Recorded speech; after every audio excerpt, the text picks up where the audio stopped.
How to track your driver in real time on Bolt. Waiting for your driver? Here's how to track them in real time with Bolt.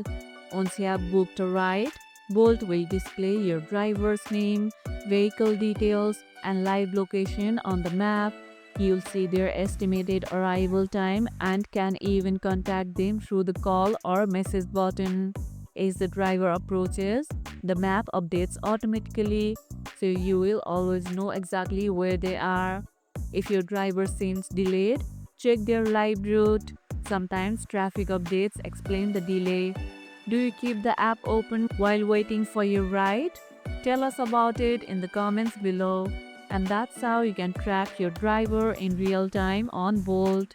And if this video helped, hit the like button, share it, subscribe, and leave a comment. Thanks for watching, and I'll see you in the next one.